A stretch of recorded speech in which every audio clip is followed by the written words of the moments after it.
thank you all for being a part of Mesa and jumping on here to learn a little bit more about recruiting with Coach Murphy and myself. I've known Mike for a long time.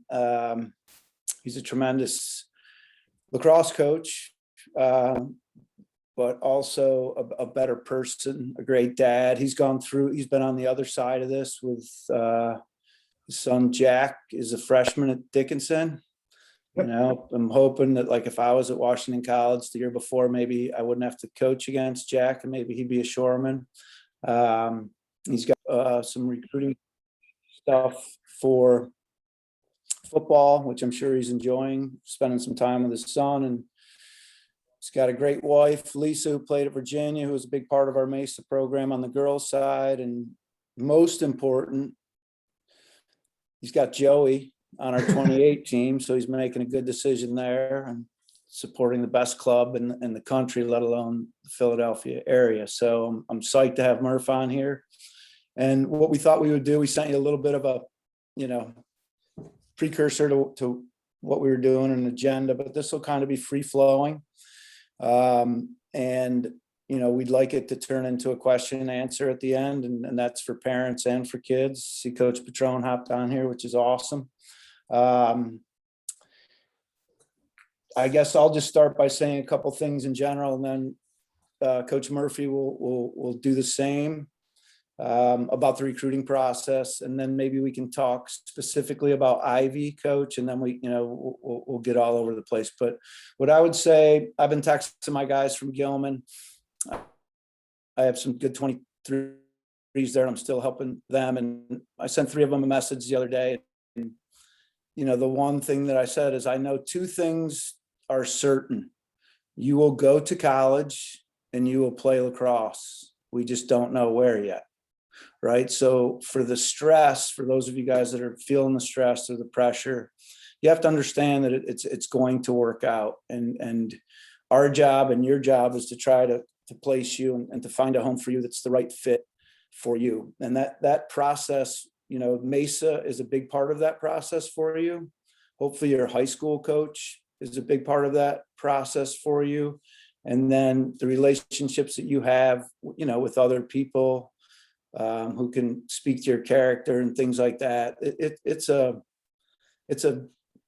big process, but it's not done. You're not on an island. So know that going in. I would say stay focused on what you can control, fellas, right? All the players on here, again, we have some 8th graders, I think, on here, and then 9th, 10th, and 11th graders. So you have to take kind of what we say and frame that for your particular, age. But, controllables to me are great grades, great work ethic, studying and lacrosse.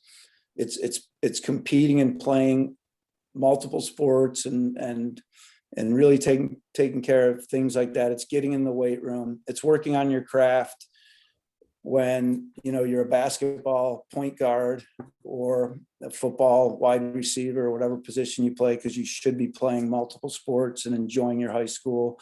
But that doesn't preclude you from not picking your stick up and working on, the things that are going to make you a better player and the things that you're not extremely comfortable doing right now. So that, those are a couple just tidbits, and I'll let Coach Murphy share some things, and then I'm going to just ask him, some questions, and I'll give you a little bit of a perspective from the Division III side of things as well. But Murph, if you just want to just say a few things, and then we can, I can start asking you some questions. Sure. Having gone through this, for 30 some years as a college coach, and now for a number of years as a father, and Coach Nostrand hit on it. I think the number one piece is fit.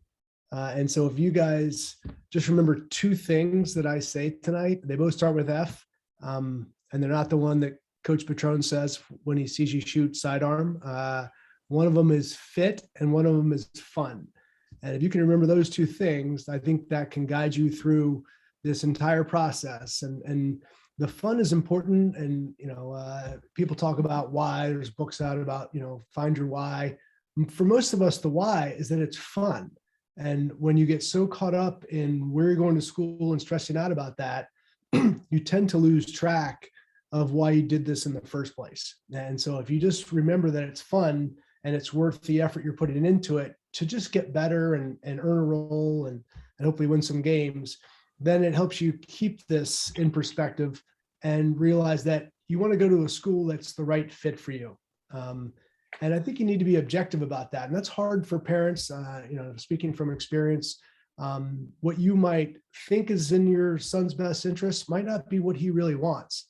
I'm pretty sure like the clothes that my kids wear to school are not what I think they should wear to school. And, at some point they kind of have to be their own person and make their own decisions. And obviously parents are there to guide them. But I really do think that, a young man has to kind of be honest with himself.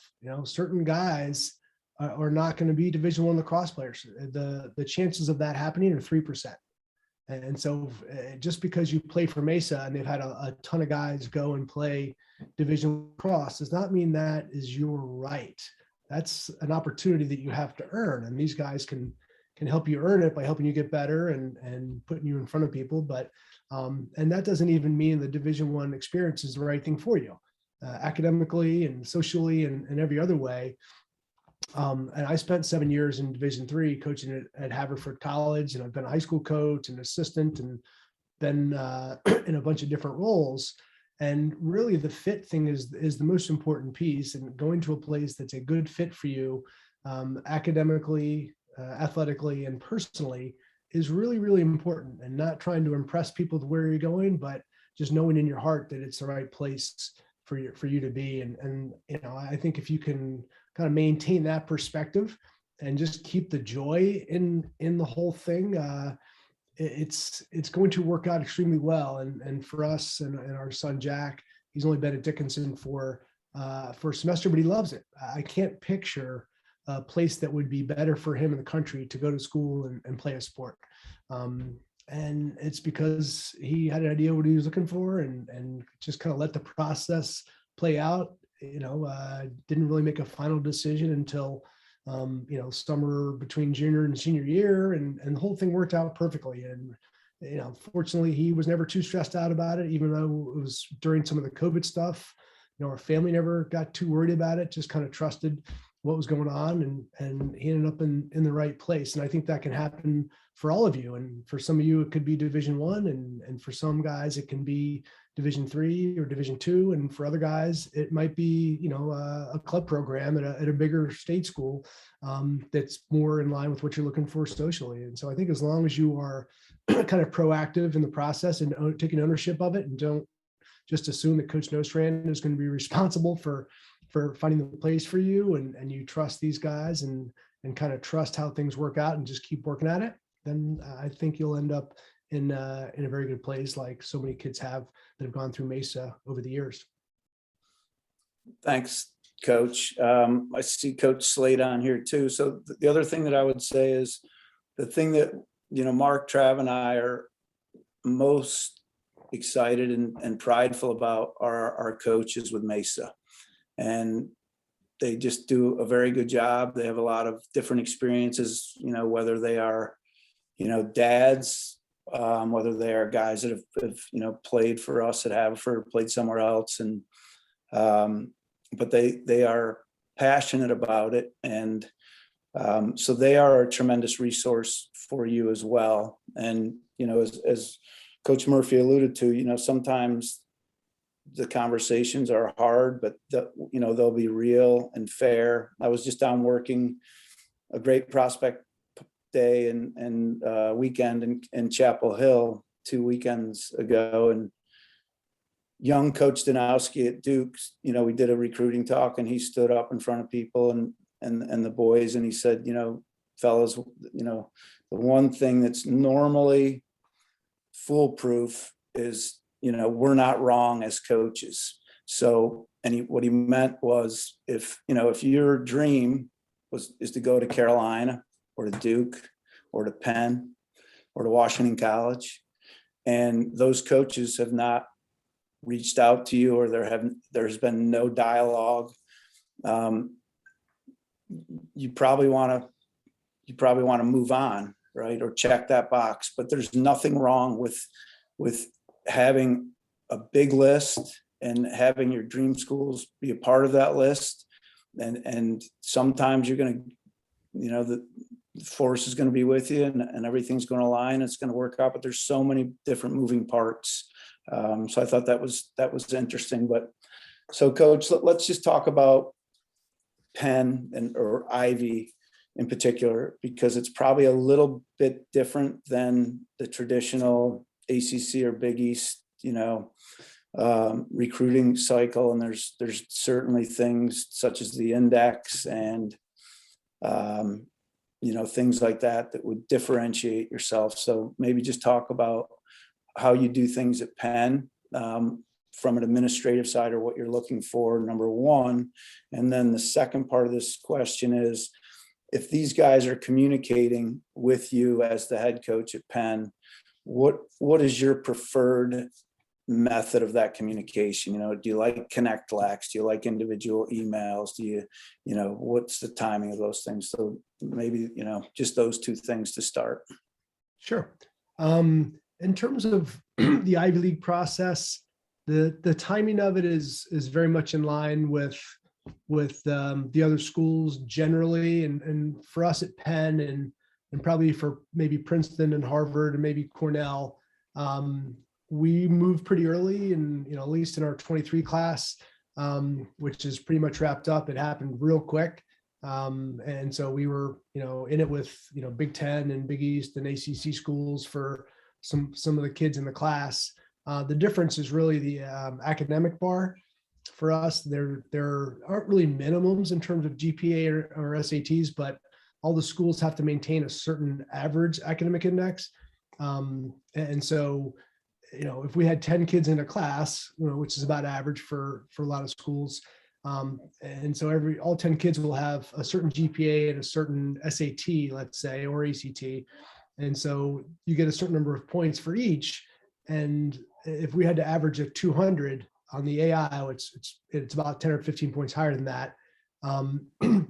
That means that if we had one kid at 195, 196, all the way up to 205, that's kind of how we would get it. And so people ask all the time, like, what's the minimum SAT or minimum GPA? There really isn't one,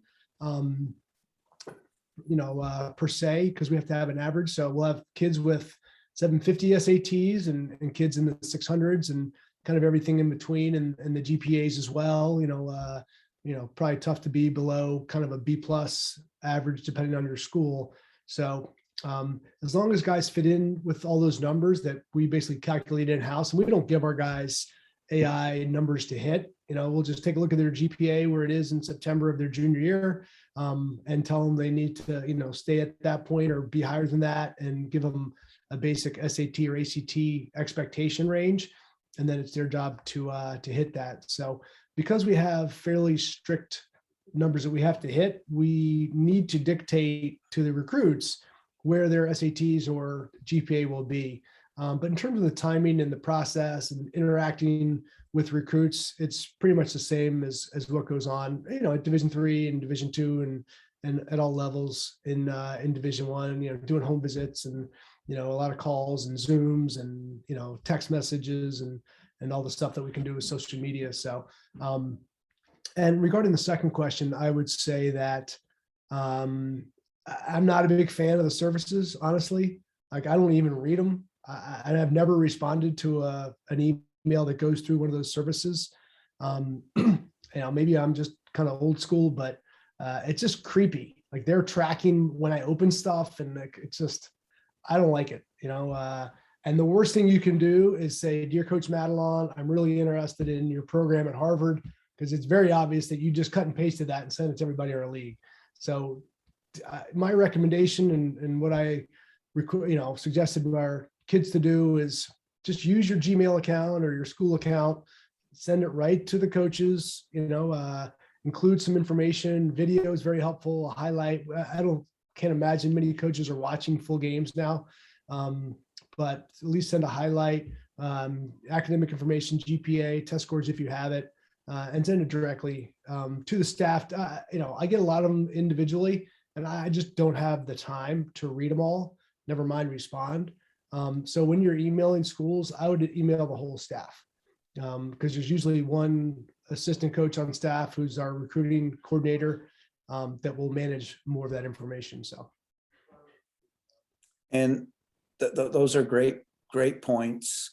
When you're looking at film, coach, and we can take a specific position. So let's just say you're a midi, right? And the short time that I've been in, on the other side of it and coaching at the college level, like, what do you look like? I know for myself, like, it's great to see a midi, score 20 goals in a 3-minute clip, right? I want to see how he shoots the ball. I want to see if he's a time and room shooter, if he can create his own.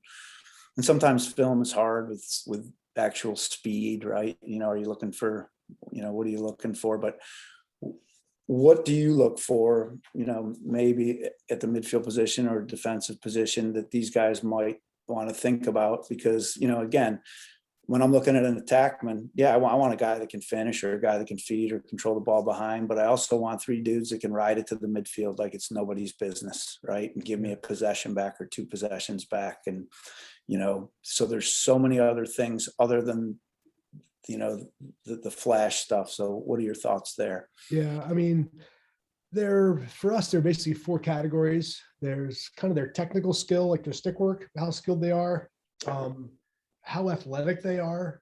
That's really important to us at our level, and the way we play offense, especially. We want guys that can run by somebody, and that's where the other sports come in. Guys that play football and basketball and soccer and hockey, they're just better at running by people. Like, they're just, the one-on-one battle happens a lot in those sports, and that just develops that skill for you in ways that you wouldn't develop if you just played lacrosse year round. And then there's a certain game sense, which is the least important probably, because that's something we can develop in college because we just have more time with them. And then there's an intangible part of it, which is really important too. And that relates to riding to the midline for an attackman, kids that are doing this to their coach, the way they talk to their mom in the office, like, that stuff matters. And I would tell you that stuff probably matters from an integrity standpoint more than how hard they shoot the ball.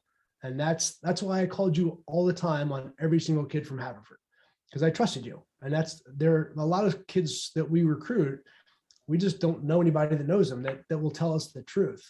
And I think the intangible piece is really, really important, because the culture, you recruit your culture as well. And so recruiting good kids from good families is really important. So you see a parent, no parents, take it for what it's worth. You act like a jackass on the sidelines, that is a deal breaker. That is a deal breaker. Because you're recruiting, the apple doesn't fall far from the tree and stuff. And so, more specifically, there's a lot that I look for and a lot that I see when I'm watching film. You hear NFL announcers talk about a wide receiver putting his foot in the ground. Well, the same thing applies. If it takes you 3 or 4 steps to change directions to go from your left to your right, not a good sign, but if you can put your left foot in the ground and you're immediately going to your right and your hips drop naturally and things like that, that matters. How just watching you handle the ball, do you have to reach out to catch the ball and kind of snatch at it? Probably not a college attackman. If you're a defenseman that constantly leaves his stick by his side and is really good at trail checks, probably not a good idea. If you're a defenseman that's physical and just doesn't get run by and your technique's not great, we can still coach you. Those are things that we look for. That's, a very small list relative to what we see, but those are some of the things that matter to us the most in recruiting. And I also think, with your class, right, each year is different because you're going to have different needs. So the makeup, so to the guys, like, you might be a really good midi, and really want to go to Hopkins, but Hopkins is only bringing in 2 middies with that class. So again, you keep those things in mind. I've always been a fan of the Ivy League because I just think the rosters are more contained, and I don't believe there's any limit to rosters in the Ivy League. There may be school to school, right? Right. But, I would say to the boys too, and to the parents, look, there's no guarantee. You're never handed anything, but go to a place that you have a chance to compete and play. Because if you look at these roster sizes with COVID, there's Division III rosters that are upwards of 65 and 70. And, there's certainly Division I rosters that are there. So if you think about it, a coach who has a very talented team, he might play 8 middies, might play 4 attackmen, might play 6 defenders, and so it's there. If you do the math, most of our teams, the minority of on our team are happy because they're playing. The majority of our guys are confused, sometimes despondent, and I say confused not because they're not communicated with. I say confused because they want to compete and play, right? And it's our job as coaches to talk about the things that Coach and I were just talking about. What skill sets are we looking for, and on top of that, what Coach Murphy might look for in a defender or a middie might be completely different than what I'm looking for, and that could be because of just the lens that we're looking, or it could be Division I and Division III needs. So Murph, talk about, like, do you worry about, because I've heard some guys say, I'm not going to recruit a defender unless he's 6'2" or bigger, or a middie's got to be at least 6'1". Like my snapshot analysis on the big difference between Division I and Division III is not skill, right? There's some really, really skilled, tremendous Division III lacrosse players and programs. And when you watch those teams compete against each other, Salisbury and a Cabrini, an F&M and a Dickinson, these kids can play. But to me, the difference is across the board, the physical size in Division I is the differentiator. I just want to know your thoughts there. Yeah, I agree. And I think the other slight difference, not as noticeable, is I think the shooters shoot the ball a little harder in Division I. I mean, we probably have 10 guys that can shoot the ball 100 miles an hour. And that might be, unusual even for Division I, but like the ball is coming out hard. But the biggest difference is the size. I mean, our first midfield line right now is probably going to be 6'5", 6'2", 6'5". That's pretty big, Then we have shorter guys as well. We have a couple guys that are, 5'10" and 6 feet and 6'1" and stuff, but by and large, the size, and it's gotten bigger in the last 5 to 7 years, I'd say too. But that doesn't mean if you're 5'9", you can't play Division I lacrosse by any stretch. I mean, you look at Ament and Sowers and some of those guys. We have a really good kid in the 23 class who's a midfielder who's 5'8", really high end player. So, I don't think size is a requirement, but you need to be pretty special if you're, under 5'10", say. So I would say, a little bit of that has changed, Coach, because in 1985, I think, I shot it harder than any Division I middie, and I thought I was better than all of them. But that's my recruiting pitch to Washington College, right? Yeah. So, and that's what I tell kids all the time. You can go to a place and kind of be a part of something that's bigger than yourself and love it, or you can go and really find your niche, right, and develop and become a great player. And you see that with the Division III guys, like the Keating kid from Garden City who's at Villanova, right? You play Nova, I'm sure he's going to be a handful, right? He's a really good player.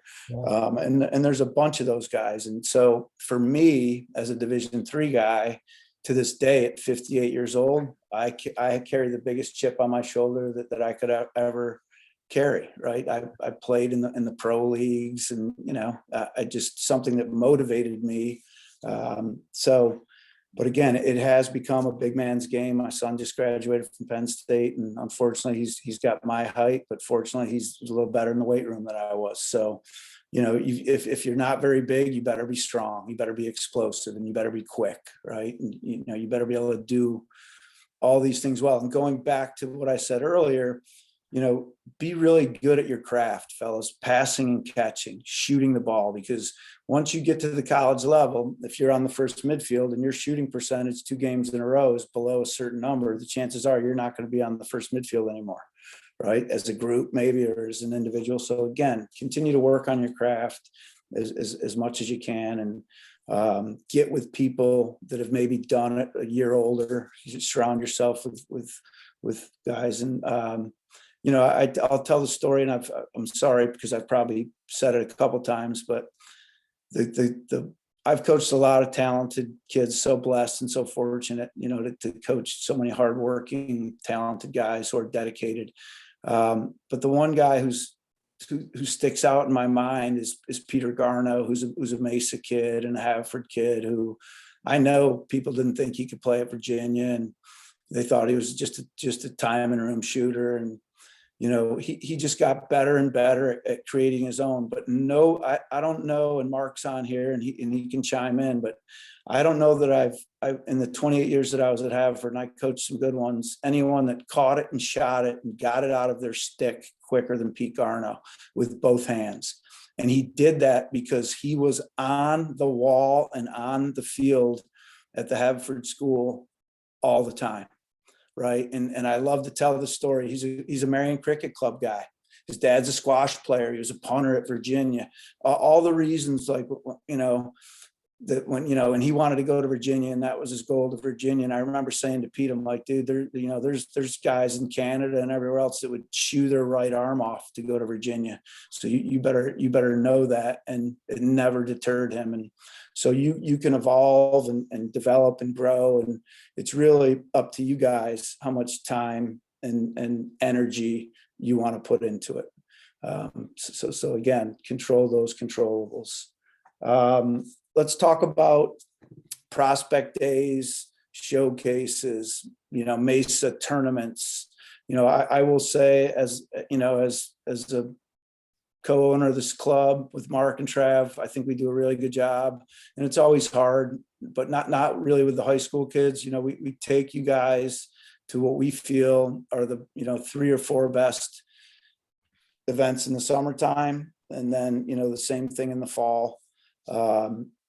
But Murph, like, I'm sure, you want to see guys on your campus, and it's easier, for prospect days, and there's pluses and minuses to showcases, right? They can be a black hole for parents financially. And so I just wonder your thoughts on that, and how you've, what your successes have been. Yeah, I mean, I think the thing we like the most is the events where we can actually coach the kids, which is really the prospect days in our campuses or wherever they might be.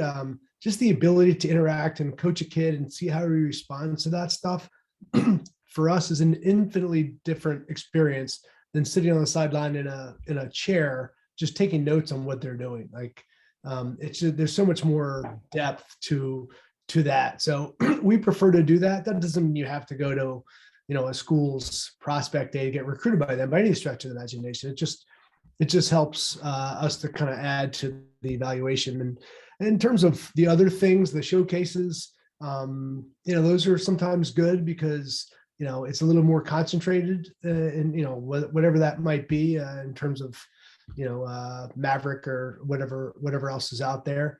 And you play with different guys, and you might be able to play attack at Maverick, and you play midfield for Mesa and things like that, and stuff. I think they're all good, but I think you just have to. The biggest piece of advice I would give you in terms of the process is just manage your calendar now. You're going to hear about these 6 events here and these other things here, and you're going to say yes to all of them, and then all of a sudden you're going to look at your calendar. And you're going to realize that you have way too many events that you can actually do well. And so spacing that out, if it's 3 or 4 tournaments for Mesa, you pick 2 or 3 schools and go to their prospect day and maybe 1 showcase. That's a pretty good summer. And I would also strongly encourage you to build in some vacations and some time with your family and maybe a job and some other things that I think are important as well, because the 2 words I gave you were fit and fun. And I think when you make this a job, you lose some of the love for the game, and it's not very much fun. So even though you want to go to all these things and you think every event is the needle in the haystack where you're going to see the perfect school and you're going to score, 5 goals, and it's really not like that. Like our average kid in the 22 class, the 23 class, we've probably seen him play, one of our staff members, probably seen him play 10 times. And it's not like there was one moment that got it to that point. It was kind of the average of all of those moments and all those games we saw him play. And so it's not like you have to get to everything and hit a home run at the right time. You just have to just do the things you think make sense for you, and let the chips fall where they may. And I think, in terms of the controllables that Coach Nostrand talks about, the number one thing is getting better. If you get better, you will get recruited. It doesn't matter what event you go to. Really, if you have good film and we see you once and you're a lot better player in July than you are right now, that's the best thing you can do to improve your chances of getting recruited. So let me see here. What else do I have? I think we've covered most of everything that I could think of. I don't know the best way to open this up to questions. I guess probably the easiest thing would be to put it in the chat. And Murph, do you have access to the chat too? Yep. So we can look at that and then we can answer it. Mark, anything that we're missing or anything to add? Is that a Flyers hat on that you have? Haven't they lost like 8 games in a row? Probably Yeah, it's just the warmest hat I have. I just got off the field and everything like that. But my biggest thing, I went to go see Lehigh was practicing in the fall. I saw them at their second practice, and I mean they were just going at each other. Just a competitive, hard, physical practice, and that was like the second day. You really, if you really want this thing, you really have to want it. Like this was a hard practice. Like the freshmen, I think, were like, "Oh my God, I can't believe that! Like this is like it's like Tuesday, day 2. They still had like 4 more days of that, and that was just the fall, right? And then a whole nother month of fall ball, and they were just getting worked, and they're also putting in some schemes and stuff. So you have to think, you have to play really, really hard. You have to be really, really physical. I mean, to do this thing, I mean, you have to love lacrosse times 10, and then once you get done getting beat up at practice, you have to go and figure out how you're going to do your schoolwork. So if you want to be a Division I lacrosse player or even Division III, like you have to really, really love the game. You have to love it times 10. And then you have to be able to, flip the switch and get your schoolwork done and then get enough rest to get up and do the whole thing again. It's really tough. It's really tough. And, you think you want it, you're there on a Tuesday again, and you just have to get after it over and over and over again. And you got to do it for 4 years. And you might not have the same coach that recruited you, so I don't mean to paint a terrible picture, because in the end, like when you get through it and do it, and if you're lucky enough to be on like a championship team, I mean, it's just so worth it, because when people hire you, I know like Chris Sabia got hired for his job because he played lacrosse at Penn State. You can do the schoolwork and do the physical work. And then when you don't feel like working, you can work some more. And then you have to have the discipline to do the things that you're not supposed to not do the things you're not supposed to do, and have the discipline to do the things you're supposed to do. Yeah, we actually have on our locker room door coming into our locker room, there's a picture of our captains in 2019 holding up an Ivy League trophy and like handing it over to our alums. And there's the sign underneath that says "worth the work." It's work. It is a lot of work. but it's fun. I mean, if you love lacrosse, you're going to be in heaven. If you kind of like lacrosse, it's going to be tough.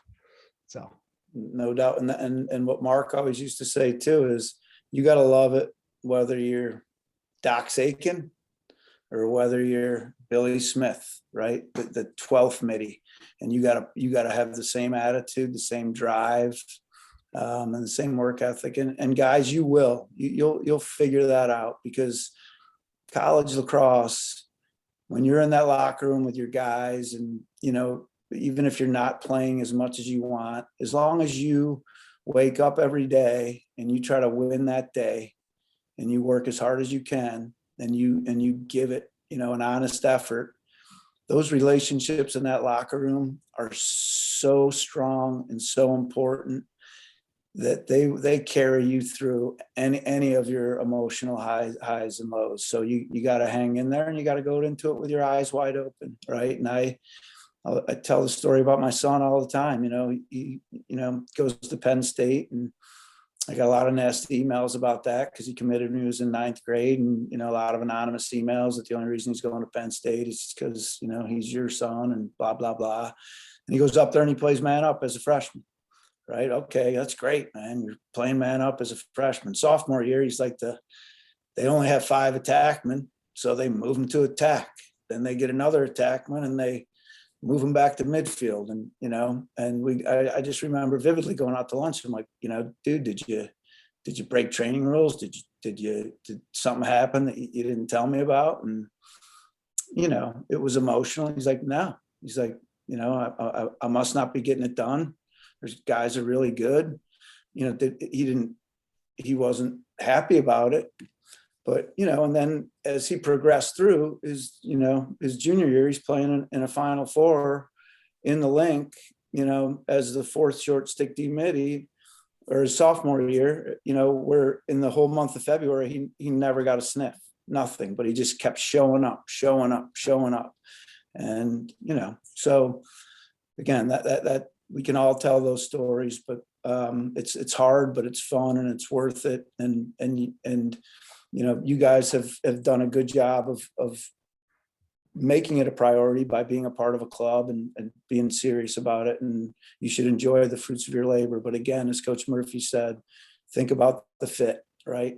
I found Washington College, and I grew up in Syracuse, New York, and no one had ever heard of Washington College. And I wanted to go to Carolina, and I wrote Willie Scroggs, and he sent me a course book, and I walked around like I was going to go to Carolina, and knowing that, I probably wasn't. And I have, zero regrets. And I went to school. The last thing I'll say is I went to school with 750 co-eds, right? So everyone, I always hear, well, I want to go to school with, big time football, and I want to go to what I did in 1985 at Washington College is the same thing that my son did at Penn State in 2019. We hung around with our teammates. We got together. We did, we had fun, but it doesn't matter. It's about the fit, and it's about what you make of it and how you handle it. So I don't know if people want to put some questions in the chat, and we'll do our best, parents or guys, players, to ask any questions. Glad to answer anything that we didn't cover or clarification on things that we did talk about.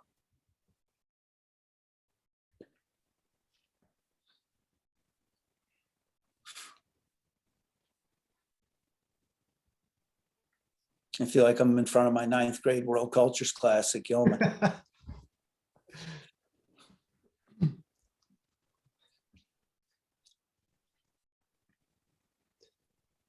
While we're waiting on questions, I would just, kind of bring this full circle and say that if you do find the right fit, it is going to be incredibly fun. It will be the best 4 years of your life. If you're going to a place where you can make a difference, on a lacrosse team, and it's a good place to to go to school academically, and it's a place where you just like the people and the campus, it will be extraordinarily fun and maybe the best 4 years of your life, or 4 of the best years of your life. So don't want this to seem like it's all work and you're going into, the military and you're never coming out. Like it's fun. You just have to have that burning desire to play the game and be good at it. So couple questions. Is Gabe Fury going to start for Penn? Based on what I saw today, yes. We had, it was kind of, you guys would like this, being Philly guys. We were doing some man up, man down and mixed groups. We've got a couple guys missing from COVID and stuff. But Gabe Fury threw the ball, skipped the ball to Luke DiGiacobi from Malvern, who fed it inside to Peyton Hallway from Haverford for a goal. So it was a little interact man up action. It was pretty high level play. So Gabe Fury is extremely talented. So, and we've got a guy named Sam Hanley, who's a midfielder. It's going to get some attention. They're both 6'5". That's what I was saying earlier on.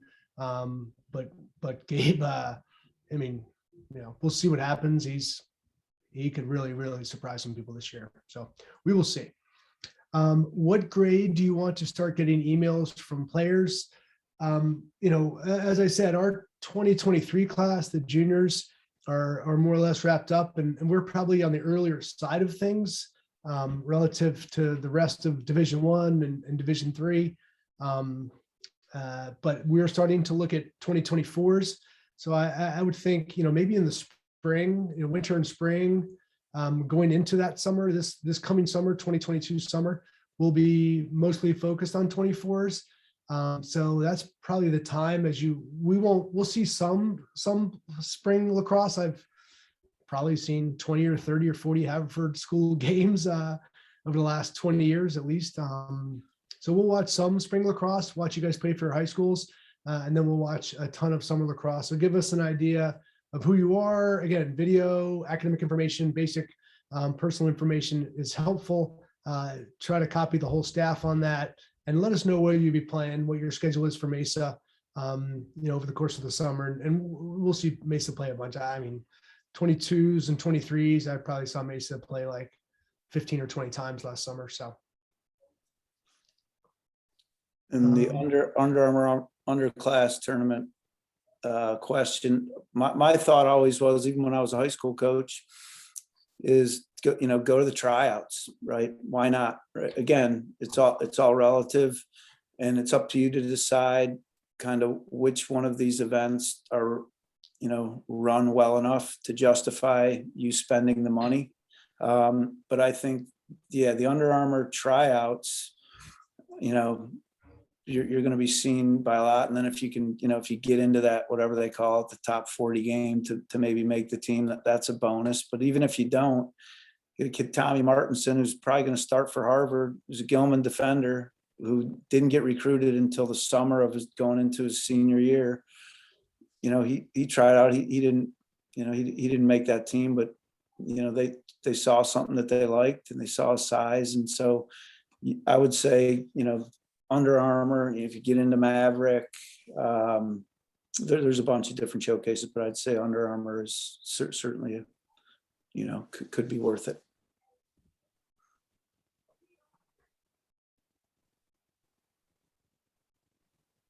Murph, I'll let you take that one.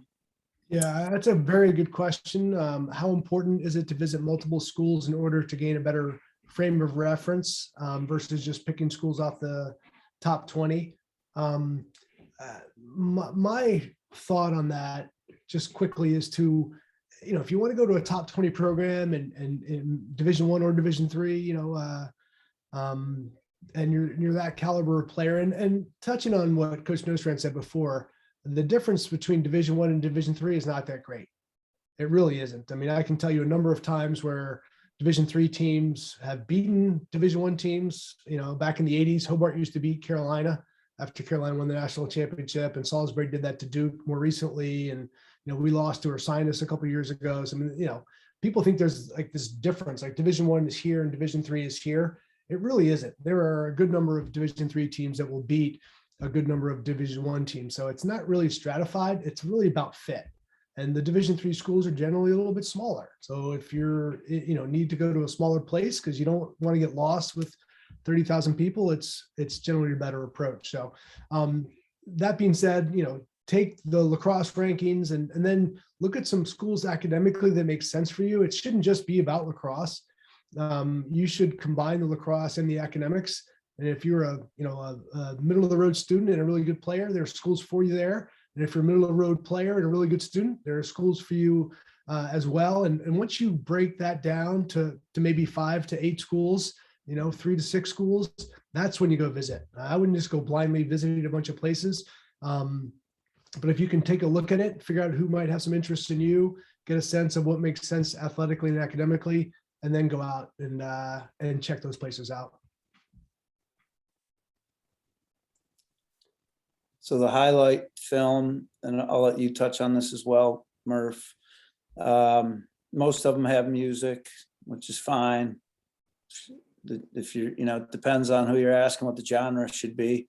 If you're asking a 58-year-old guy, then it's the Rolling Stones and the Allman Brothers and stuff like that. But, I just think it's important that the music is obviously tasteful. And again, what I said about the highlight film, make sure that you're showing more than the sexy stuff. Show the lunch pail stuff too, and show us that you have, a lot of different tools in your toolbox. I think that's the most important, some important things about the film. And I would just add, it can be a work in progress. Like if you send us a film, in late May with some, and then it's really challenging for the guys that are 24s. I don't know how many sophomores there are. That's a big growth year. Like, there's between 7th and 8th grade and probably between, 10th and 11th grade are 2 of the bigger growth spurts. So you're going to be a different kid 6 months from now than you are at this point. And so if you have some film from the fall, great. If you could add some from the spring, send it along, but then you can update that. It's not like you just have one highlight that you make, the spring of your sophomore year, and then that's the end of it. Like you want to edit that. And, my son, who's more of a football guy, has done a pretty good job of that. And he's done the whole thing himself. He doesn't have recruiting services. He just makes film. And so I don't think there's one magic time to send it. I think if you, if you can, just kind of have a bunch of clips and you can edit that. And I would start with the good stuff, because at least for me personally, if I'm not too impressed with the first 15 seconds, I am not watching it anymore. So I would try to start with something that will get someone's attention, but also show some of the more blue collar stuff and the workman-like cultural assets as well. I think that next question is for you, Murph. What percentage of your roster are multi-sport athletes in high school? I would say off the top of my head, probably 80 or 90%. I mean, they might not have played 4 years of all 2 or 3 sports sometimes, or sometimes they'll switch, but I would think it's a very small percentage of guys that specialize in lacrosse, starting in 8th or 9th grade. It really matters. There's a book called Range by a guy named Epstein. You guys can dig up that kind of speaks to why that makes sense. But you're a more complete athlete if you focus on other sports in a lot of different ways that I won't get into. But I just think it's hard to develop yourself to the level of athlete that we're looking for if all you're doing is play lacrosse. Next one is, are prospect days more important or valuable to a coach than showcases? If so, why? So, from my perspective, it depends, but I would think, having a prospect day and having guys on our campus and getting a chance to really get to know them and watch them, to me, that's more valuable. But I know a prospect camp at Washington College is not going to be, as sought after as the prospect day at Penn or anywhere else. So I'm going to have to, combine those things. Showcases to me are, and I'm involved with, with a few of them. It's just hard because, for instance, I was just down at North Carolina, and that really wasn't a showcase camp. I guess it was, but to me, it was a teaching camp with games. And so I got a chance to have my 20 guys that I was coaching for a pretty good amount of time before we started playing games. And I just told them, this is how we're going to play. We're going to throw the ball forward. It's going to go through X. We're going to, I gave them 2 formations that I wanted them in. And my team, the talent at the Carolina camp was pretty good. It was sporadic. I love my team because they played the right way, and they got to know each other and they liked each other. And there was no showcasing of their own personal skills. I reiterated to my guys, it was incumbent upon them to make everyone else around them better. And that's what coaches would want to see too. But that's really not what happens in most showcases, Coach. Yeah, I mean, as I said before, the prospect days are more valuable to us because of our ability to coach and see how kids respond to coaching. But just watching them play, one's not better than the other. And again, you want to kind of pick and choose. The more things you do, the more tired you get and the more kind of watered down it becomes. Like, there are kids that I can think of that I see all the time, and it just gets, it's like you start to take it for granted a little bit. So again, be kind of strategic with what you're choosing to do, and talk to your Mesa coaches, your high school coaches, and try to get a sense of where they think you fit and what you should be looking at. So you're not just, throwing a bunch of stuff up against the wall and seeing what sticks. And next question was, do you recommend reaching out through Mesa or high school programs? So what I would say is, you will all reach out as yourself, right? As a representative of, and you're certainly going to put on that correspondence. I think the high school is the most important, and then where you play club. And then again, I can't say enough about our coaches with Mesa, with Tommy and Petey and Forey with the 23s. That they just know so many people. But hopefully so do your high school coaches. You go down to the 24s, and you got 2 Penn guys there, and Hupp and CK who have been with you guys forever. They're phenomenal. And Carl's is helping there as well, Walrath. And then the 25s, you have Coach Belson, who, spent some time at Haverford College, and he's coaching at Haverford School. Coach Poole's on here too, who, played collegiately, had a very successful career, and Coach Hart. So I love our coaches. I love their skill set, what they can do on the field and what they can do to help you guys off the field. But I would say it's both, but we also know, and this brings me to another point, especially with you guys in high school, right? You're going to play for your high school team in the summer and the fall, and you're going to play for Mesa, right? So we try to balance it and try not to give you too much, because Mark, Trav, and I are high school coaches, right? I mean, I'm now moved on, but we understand the importance, and we understand and value, our friends that are high school coaches. So that should take a priority. What we hope that our schedule does is allows you to do both, right? But I think it's a tag team. But again, some of you are in high school programs that will be better suited to support and help you. So that's great. And those of you that aren't, then you should lean heavy on us at Mesa. But again, I can tell you, our relationships are invaluable. But at the end of the day, I don't sign Coach Murphy's paycheck that he gets every 2 weeks. So I can tell him till I'm blue in the face that, I think, this guy would be a great fit. And it's no disrespect if that, I would never force someone on Coach Murphy or anyone. So, having multiple people advocate for you is great. You don't want to go overboard, right, and drive anyone crazy, but I think it's a joint effort. But Coach, what are your thoughts there? Yeah, I think it's actually more helpful to use your high school coach or your Mesa coach to just gauge interest. So if you're and we can't respond to emails until September 1st of your junior year.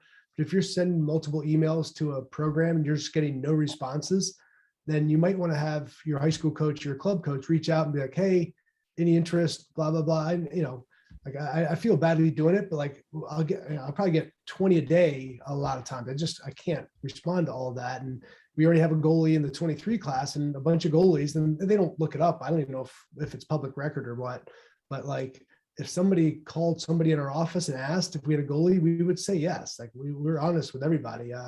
So I think that's where the coaches can be helpful more so than advocating, because like, we have to see with our own eyes. A Mesa coach is not going to get your son recruited or get you recruited. You have to do that yourself, right? And if you're not getting recruited, it's not Coach Nostrand's fault. It's on you. You have to show what you can do and get it out there and stuff like that. And these guys can help, but it's not their job, and you have to develop yourself into the player you can become and play the right way in front of these college coaches at all these events, send out the film and things like that. So this is just a vehicle. It's not some sort of magic pill or magic ticket that's going to get you to the school of your dreams.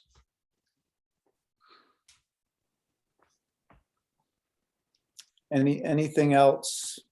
Now we've been on, getting up to close to 8 o'clock, and I know everybody's busy.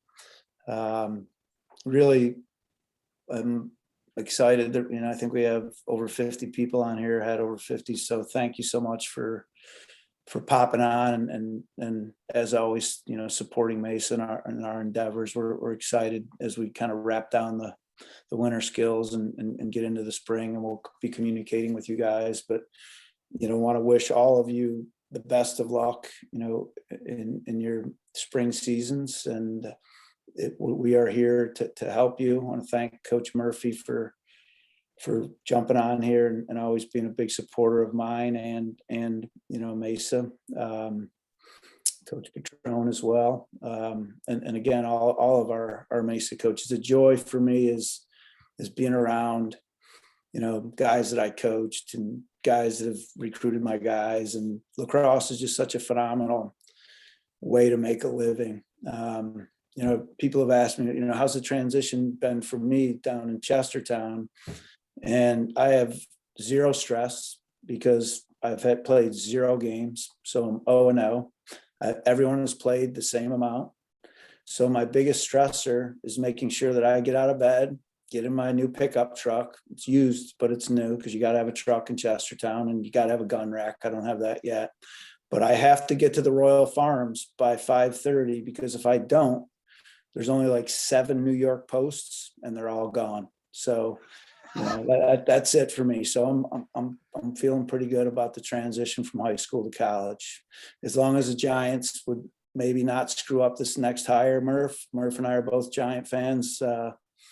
Happy for the Eagle fans because that was amazing that you guys made the playoffs. But that's my story, and I'm sticking to it. I love coaching college. I don't have to prepare any lesson plans. I don't have to be an athletic director anymore and care about stuff that I don't care about. So I think, things are good on that end. But again, super psyched for Mesa, excited, what we're doing on the field, and we'll do, start doing some cool stuff off the field as well. But we're here to support you guys. And thank you so much for being on, and have a great rest of your week. Unless there's any other questions, we'll sign off. But again, you may have some questions. Go ahead and shoot us some emails and I can get to Murph or we can answer them ourselves. But thanks so much, everyone. Good night. Thank you. Thank you. Thank you.